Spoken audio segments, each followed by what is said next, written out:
नमस्कार विद्यार्थियों, कैसे हैं आप लोग। लॉकडाउन के कारण आपका उत्साह धीमा तो नहीं पड़ गया है?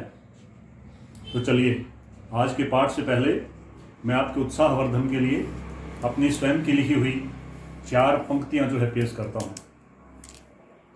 आगे बढ़ते हुए कदमों को रुकने मत देना, अपने स्वाभिमानी मस्तक को झुकने मत देना।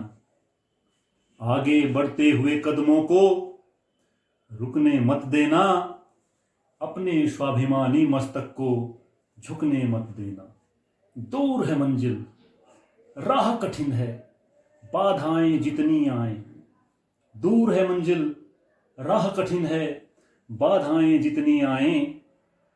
बापू और माँ के सपने को मिटने मत देना, बापू और माँ के सपने को मिटने मत देना। प्यारे बच्चों, हमारे माँ बाप ने बड़े कष्ट सहते हुए हमारे लिए बहुत से सपने देखे हैं जिनको हमें पूरा करना है और उसके लिए मेहनत की आवश्यकता है। तो आप में जो है वो ऊर्जा की कमी नहीं है, अक्षमता की कमी नहीं है, आप में वो क्षमता है, आप कर सकते हैं। तो बच्चों में जो उत्साह और जो उमंग होता है वो बहुत ज़्यादा होता है। तो आज की जो हमारी कविता है वो भी आप लोगों से संबंधित है। कविता का शीर्षक है पतंग, इसके रचयिता हैं आलोक धनवा जी। तो आलोक धनवा द्वारा रचित कविता पतंग लेख को जो है हम प्रारंभ करते हैं। सबसे तेज बौछारें गई, भादों गया, सवेरा हुआ खरगोश की आंखों जैसा लाल सवेरा। कवि ने प्रकृति के सौंदर्य और प्राकृतिक सौंदर्य में हो रहे परिवर्तनों का वर्णन करते हुए कहा है कि तेज बौछारों वाला और अंधकार वाला महीना भादों चला गया है, व्यतीत हो गया है। आपको पता है सावन और भादों में बारिश होती है और बादल छाए रहने के कारण अंधकार का महीना उन्हें कहा जाता है। तो उसी के बारे में कवि ने बताया है कि भादों का महीना जो है वो व्यतीत हो गया है। तेज बौछारों और अंधकार वाला जो बारिश का महीना भादों व्यतीत हो गया है और एक नया सवेरा हुआ। कैसा सवेरा? सवेरा हुआ खरगोश की आंखों जैसा लाल सवेरा। और कहता है खरगोश की आंखों के समान लालिमा लिए हुए एक नया चमकीला और प्रकाश से युक्त सवेरा हो गया है। शरदकालीन सवेरा होता है, बारिश के बाद वातावरण स्वच्छ होता है तो उस सूर्य भी जो है वो लालिमा लिए हुए, लाली लिए हुए उदय होता है। तो सूर्य की किरणों में भी सुबह लालिमा होती है। तो उसी का वर्णन कवि ने किया है कि खरगोश की आंखों के समान लालिमा, चमक और प्रकाश से युक्त एक नया सवेरा हो गया है। आगे देखिए, शरद आया पुलों को पार करते हुए, अपनी नई चमकीली साइकिल तेज चलाते हुए। यहाँ पर कवि ने शरद ऋतु का मानवीकरण किया है और उसे एक उत्साही बच्चे के समान बताया है। तो कवि ने क्या कहा है कि शरद आया पुलों को पार करते हुए। कैसे पुलों को? बारिश और अंधकार रूपी पुलों को पीछे छोड़ते हुए। पीछे छोड़ दिया है बारिश को, तो इसलिए कहा पुलों को पार करते हुए। कवि तो हम लिखेंगे कि कवि ने शरद ऋतु का मानवीकरण करते हुए कहा है कि शरद ऋतु एक उत्साही बालक के समान बारिश और अंधकार रूपी पुलों को पार करते हुए अपनी नई चमकती हुई साइकिल को तेज गति से चलाते हुए और उसकी घंटी को जोर जोर से बुलाते हुए। और आगे देखिए, चमकीले इशारों से बुलाते हुए। चमकीले इशारे मतलब सुंदर और आकर्षक इशारे। चमकीले इशारों से बुलाते हुए पतंग उड़ा रहे बच्चों के झुंड को। तो जो शरद रूपी जो बालक है वो अपनी नई चमकीली तेज साइकिल जो है, अब नई चमकीली साइकिल को तेज गति से चलाते हुए, उसकी घंटी को जोर जोर से बजाते हुए और अपने सुंदर और आकर्षक इशारों से पतंग उड़ा रहे बच्चों के समूह को बुला रहा है। मानो उसका उत्साहवर्धन जो है वो पतंग उड़ाने के लिए उन बच्चों का कर रहा है। चमकीले इशारों से बुलाते हुए पतंग उड़ाने वाले बच्चों के झुंड को और आकाश को इतना मुलायम बनाते हुए कि पतंग ऊपर उड़ सके। कि शरद ऋतु ने जो है वो आकाश को इतना कोमल, मुलायम और स्वच्छ बना दिया है कि जो बच्चों की पतंग जो है वो आकाश की असीम ऊंचाइयों तक ऊपर उड़ सके।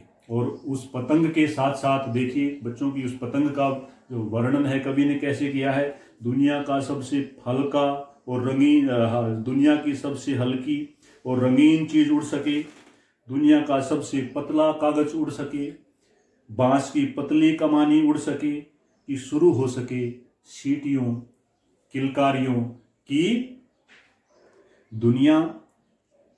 तो क्या कहता है कि कवि कहता है कि शरद ऋतु ने उस आकाश को इतना कोमल, मुलायम और स्वच्छ बना दिया है कि बच्चों की वो पतंग जिसमें दुनिया का सबसे हल्का और रंगीन जो कागज लगा हुआ है, जो दुनिया की सबसे हल्की और रंगीन चीज है, जिसमें जो है बांस की एक पतली कमानी लगी हुई है, वो बच्चों जैसा रंग बिरंगा और जो कोमल पतंग है वो आकाश की असीम ऊंचाइयों तक उड़ सके और उसके उड़ने पर बच्चों की सीटियों और किलकारियों और जो मस्ती का दौर शुरू हो सके।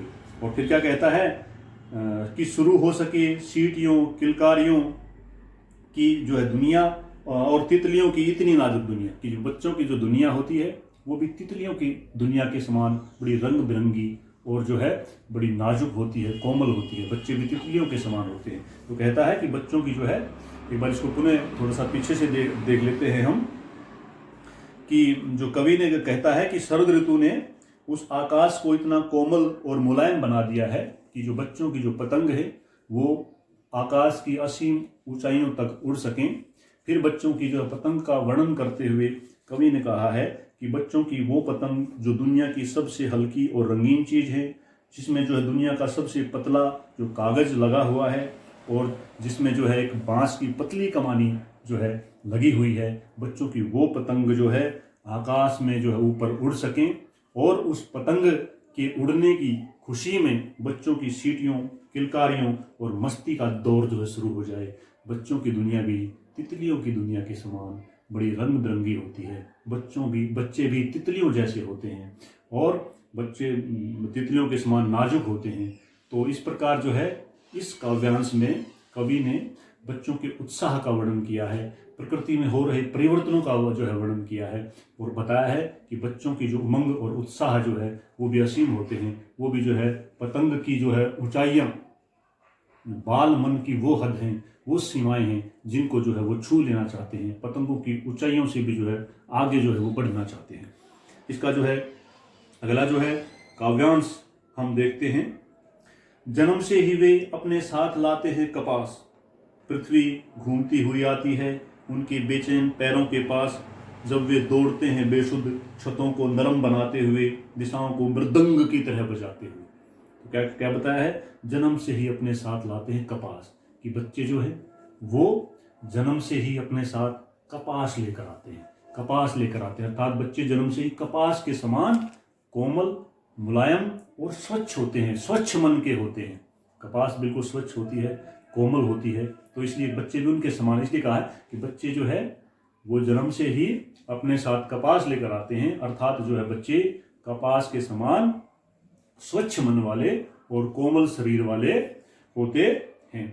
और पृथ्वी भी मानो जो है उन बच्चों के जो कोमल जो पद हैं, जो पैर हैं, उनको स्पर्श करने के लिए व्याकुल होकर, बेचैन होकर स्वयं आगे बढ़ती है। कब बढ़ती है वो, जब वे दौड़ते हैं बेसुध छतों को नरम बनाते हुए, दिशाओं को मृदंग की तरह बजाते हुए। कि जो पतंग उड़ा रहे जो बच्चे हैं, जब अपना होशो हवास होकर, बिल्कुल बेसुध होकर के, है ना, बेसुध हो जाना मतलब मस्ती में वो इतने मस्त हो जाते हैं कि उन्हें जो है अपना जो है कोई भान नहीं रहता, अपना होशो हवास नहीं रहता। तो बच्चों की उसी स्थिति का वर्णन किया है कि जो वो बच्चे जो है खेल में जो है अपनी शुद्ध बुद्ध खो करके और जो छतों पर दौड़ लगाते हैं, तो मानो जो है उनके कोमल पैरों के स्पर्श से छतें भी को भी जो उन्हें नरम बना दिया है और दिशाओं को मृदंग की तरह बजाते, मृदंग नगाड़े को बोलते हैं, ढोल को बोलते हैं। और उनके पैरों की ध्वनि से जब छतों पर वे दौड़ते हैं तो उनके पैरों की ध्वनि से चारों दिशाएं भी नगाड़े की तरह बजने लग जाती हैं, मृदंग की तरह बजने लग जाती हैं। और आगे क्या कहता है, जब वे पेंग भरते हुए चले आते हैं, पेंग भरना का अर्थ होता है झूला झूलना, कि जो बच्चे जब जो है वो जैसे झूला कभी इधर जाता है कभी उधर जाता है, तो जो बच्चे भी जो है पेंग भरते हुए झूले की तरह जो है लहराते हुए जो है जब वो आगे बढ़ते हैं, और उनकी गति कैसी होती है, डाल की तरह लचीले वेग से, अक्सर अक्सर प्राय जो उनकी जो वेग होता है गति, उनकी गति भी जो है वो अक्सर एक डाल की तरह बड़ी लचीली होती है। कभी वो तेज दौड़ते हैं कभी मंद दौड़ते हैं, तो इसलिए कहा कि लचीली गति से। तो फिर इसको हम देखिए थोड़ा सा पीछे से देखते हैं कि जब बच्चे जो है जब खेल में अपनी होशो हवास खो करके शुद्ध बुद्ध खो करके दौड़ते हैं, तो ऐसा लगता है कि उनके कोमल पैरों के स्पर्श से मानो छतें भी जो है नरम हो गई हैं, और उनके पैरों की ध्वनि से चारों दिशाएं भी जो है नगाड़ों की तरह बजती हुई प्रतीत होती हैं। बच्चे जब जो है वो झूला सा झूलते हुए लहराते हुए और डाली की तरह लचीली गति से जो है प्राय आगे बढ़ाते हैं, और वो कहाँ पहुंच जाते हैं, छतों के खतरनाक किनारों तक, कि छतों के जो है आखिरी और खतरों से भरे हुए किनारों से किनारों तक जब बच्चे पहुंच जाते हैं, उस समय गिरने से बचाता है उन्हें सिर्फ उनके ही रोमांचित शरीर का संगीत। तो रोमांचित शरीर, उन्हीं के जो है जो रोमांचित जो शब्द है हमारा, रोमांच से भरा हुआ, मस्ती से भरा हुआ, उत्साह से भरा हुआ, ठीक है। तो जो है जब बच्चे जो है जो छतों के अंतिम और खतरे से भरे हुए किनारों तक जो पहुंच जाते हैं, उस समय जो है उन्हें छतों से नीचे गिरने से जो है उनके ही शरीर का उत्साह और रोमांच से जो परिपूर्ण जो संगीत है वो नीचे गिरने से बचाता है। पतंगों की धड़कती ऊंचाइयां उन्हें थाम लेती हैं महज एक धागे के सहारे, और ऐसा लगता है कि असीम आकाश में उड़ रही पतंग एक पतले धागे के सहारे उन्हें नीचे गिरने से बचाने के लिए सहारा प्रदान करती हैं। पतंगों के साथ साथ वे भी उड़ रहे हैं अपने रंध्रों के सहारे, और पतंग उड़ा रहे जो बच्चे हैं वो इतने उत्साह में होते हैं, इतने मस्त होते हैं कि उन्हें देखकर लगता है कि वो भी जो है पतंगों के साथ साथ उत्साह में भरकर अपने शरीर के छिद्रों के सहारे, अपने शरीर के रंध्रों के सहारे पतंगों के साथ साथ असीम आकाश में उड़ रहे हैं। यहाँ बच्चों की उड़ान का मतलब होता है कि बच्चे जो हैं उनकी जो बाल मन है, उनकी कल्पनाएं और उनके सपने भी जो हैं वो पतंग की ऊंचाइयों की तरह होते हैं, और पतंगों की ऊंचाइयां वो हदें हैं जिनको बाल मन छू लेना चाहता है, जिन ऊंचाइयों से भी वो आगे बढ़ना चाहता है। तो यहाँ पर जो है ये पतंग बच्चों का उड़ान से ये पसंद भी आता है कि कैसा संबंध है। तो यहाँ उड़ान से संबंध क्या है कि जो बच्चों के सपने भी जो है वो पतंगों की ऊंचाइयों की तरह जो है असीम होते हैं, उनके सपने भी जो है ऊंचे होते हैं, और बाल मन जो है उन सारी ऊंचाइयों को छू लेना चाहता है, उनसे भी जो है आगे बढ़ना चाहता है। तो यहाँ देखिए पतंगों की धड़कती ऊंचाइयां उन्हें थाम लेती हैं महज एक धागे के सहारे, और पतंग के साथ साथ वे भी उड़ रहे हैं ऐसा जो है अपने शरीर के रंध्रों के सहारे। ऐसा लगता है कि अपने शरीर की सुराखों के सहारे जो है बच्चे भी जो है उस पतंग के साथ साथ असीम आकाश में उड़ रहे हैं, अर्थात उनके सपने और उनकी कल्पनाएं भी पतंगों की ऊंचाइयों की तरह है, बहुत ऊंची बहुत बड़ी होती हैं, और पतंगों की ऊंचाइयों को जो है वो हदें हैं जिनको बाल मन छू लेना चाहता है, और जिनसे भी जो है आगे बच्चों की कल्पनाएं और बच्चों के सपने निकलना चाहते हैं। अब आगे देखिए, अगर वे कभी गिरते हैं छतों के खतरनाक किनारों से और बच जाते हैं तो और भी निडर होकर सुनहले सूरज के सामने आते हैं। कभी कहता है कि जब बच्चे जो हैं जब पतंग उड़ा रहे होते हैं और वो पतंग उड़ाते हुए बच्चे कभी गिर जाते हैं, दुर्घटना हो जाती है और वो कभी मान ले गिर जाते हैं, तो फिर क्या होता है, और भी निडर होकर सुनहले सूरज के सामने आते हैं, और भी उनमें जो है निडरता और साहस भर जाता है, और वो सुनहरे के सूरज के सामने आकर जो है तनकर खड़े हो जाते हैं। सुनहले सूरज के सामने आना मुहावरा है ये। सुनहले सूरज का सामना आने का मतलब है हर एक चुनौती को स्वीकार कर लेना, साहस भर जाना, जीवन की जो है वो आने वाली परिस्थितियों के लिए तैयार हो जाना। तो कहता है कि अगर जो पतंग उड़ा रहे बच्चे कभी छतों से नीचे गिर जाते हैं और बच जाते हैं तो उनमें और भी निडरता और साहस भर जाता है, और वो सुनहरे सूरज के सामने तनकर खड़े हो जाते हैं, अर्थात उनमें जो है जीवन की चुनौतियों और खतरों का सामना करने का जो दृढ़ता और साहस है की भावना है वो भर आती है। तो हमारी ये जो कविता है ये पूरी हो गई है। तो इस कविता के माध्यम से जो है कवि ने यहाँ पर जो है सबसे पहले प्रकृति में हो रहे परिवर्तनों का वर्णन किया है। उसके बाद जो है कवि ने जो है शरद ऋतु का मानवीकरण किया है। फिर कवि ने बताया है कि किस प्रकार जो है शरद ऋतु एक उत्साही बालक के समान अपनी चमकीली साइकिल को तेज चलाते हुए आता है, उसकी घंटियों को अपने सुंदर आकर्षक इशारों से बजाते हुए पतंग उड़ा रहे बच्चों के समूह को सुंदर आकर्षक इशारों से अपनी तरफ बुलाता है, मानो उनका उत्साहवर्धन जो है यहाँ पर जो है शरद कर रहा हो। और शरद ने जो है आकाश को इतना कोमल, मुलायम और स्वच्छ बना दिया है कि बच्चों की जो पतंग जो है आकाश में उड़ सके। और बच्चों की पतंग के बारे में कवि ने बताया कि बच्चों की पतंग जो है दुनिया की सबसे हल्की और रंगीन चीज़ होती है। उसमें दुनिया का सबसे पतला कागज लगा हुआ होता है, एक पतली बांस की कमानी लगी हुई होती है। और जो शरद है उसने आकाश को इतना मुलायम बना दिया है कि इन सब से युक्त जो बच्चों की जो पतंग है वो आकाश में उड़ सके और उसके उड़ने पर बच्चों की सीटियों, किलकारियों और मस्ती का दौर शुरू हो सके। बच्चों की दुनिया भी जो है तितलियों की दुनिया के समान बड़ी रंग बिरंगी और कोमल होती है, नाजुक होती है। बच्चे भी तितली के समान जो है उड़ते फिरते हैं, उन्हीं के समान जो है कोमल और नाजुक जो है बच्चे होते हैं। आगे कवि ने बताया है कि वो बच्चे जो है जन्म के साथ अपने साथ कपास लेकर आते हैं, अर्थात वो कपास के समान ही स्वच्छ मन के होते हैं। और वो जो है वो उनका शरीर भी जो है कपास के समान जो है कोमल जो है होता है।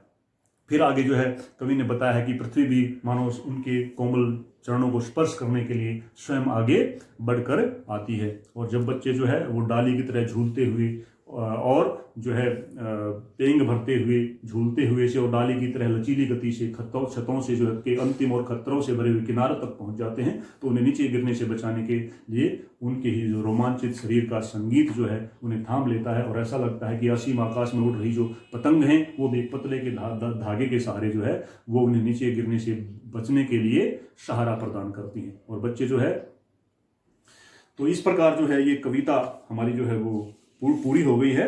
अब मैं इसमें कुछ साहित्यिक जो विशेषताएं या काव्य सौंदर्य है वो देखिए इसमें क्या क्या है। तो सबसे पहले तो कविता में बाल सुलभ उत्साह व उमंगों का जो है चित्रण कवि ने किया है। उसके साथ साथ प्रकृति में हो रहे परिवर्तनों का वर्णन हमारे प्रथम जो काव्यांश है उसमें है। शरद ऋतु का मानवीकरण भी प्रथम जो है वो काव्यांश में किया गया है। भाषा सरल है, सरस है, प्रवाहमयी है, खड़ी बोली का प्रयोग किया गया है। इसमें मुक्त छंद है, आप ये देख लीजिए। मानवीकरण अलंकार है, यहाँ पर मानवीकरण अलंकार कई बार मिलता है, तो प्रकृति का शरद का भी मानवीकरण जो है इसमें किया गया है।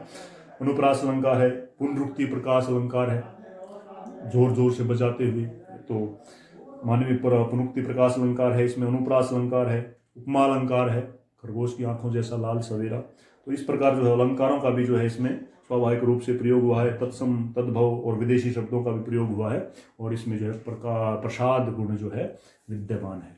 तो इस प्रकार बच्चों ये जो हमारी जो कविता है पतंग ये हमारी पूरी हो गई है। आशा है आपको ये समझ में आ गई होगी, अच्छी लगी होगी। और अगर आपको लगता है इसमें कुछ कमी है तो आप जो है कमेंट कीजिए, मुझे बताइए, मैं जो है पुनः इसको लेकर के हाजिर होऊंगा। तब तक के लिए आपका बहुत बहुत धन्यवाद।